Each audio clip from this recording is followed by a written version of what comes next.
Class 10 History, Chapter 3 Rise of Nationalism in India, Part 8.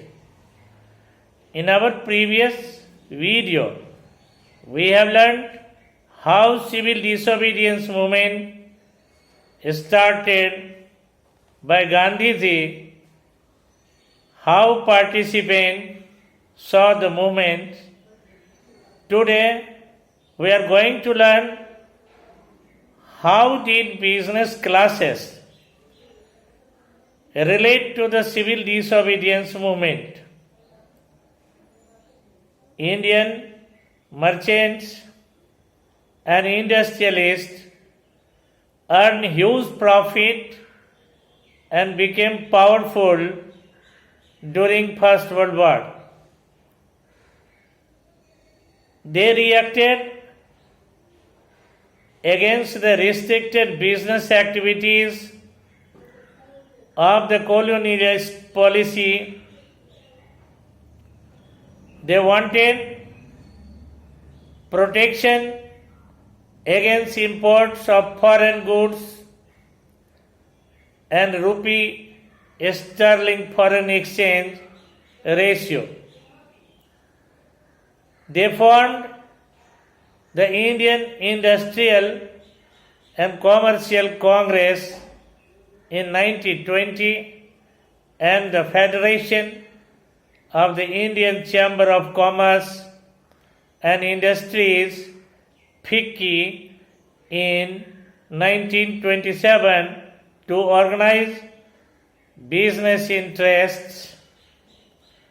Industrialists like Purushottam Das Thakur Das and G.D. Birla attacked on colonialist control our Indian economy and supported civil disobedience movement and gave financial assistance.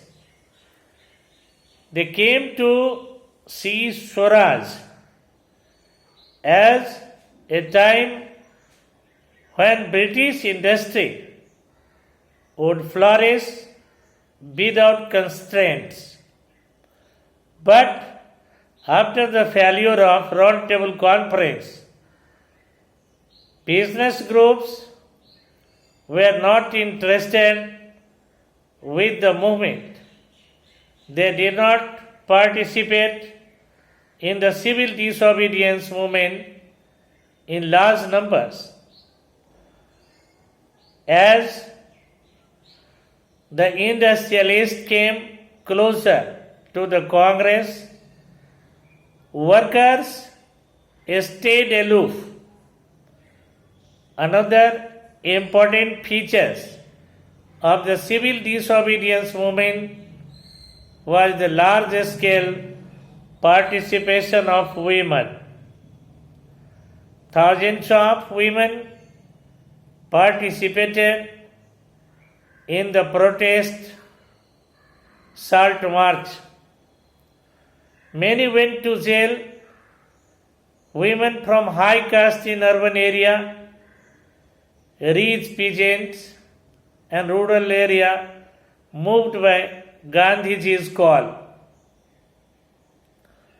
For a long time, the Congress did not allow women to hold any position of authority within organization, only their symbolic presence. Let us see the limits of civil disobedience movement. All the social groups were not moved by the concept of Swaraj. Social groups like untouchables did not join the movement because Congress had ignored them for fear of conservative high caste Hindu. Gandhiji organized satyagraha for untouchables. He called untouchables Harijan, the children of God. Satyagraha secured them entry into temples, access to public well, tanks, roads, and schools. Gandhiji himself cleaned toilet to dignify the work of bhangis, sweepers. Dr. B.R. Ambedkar organized Dalits into the Depressed Classes Association in 1930 and demanded separate electorate for them.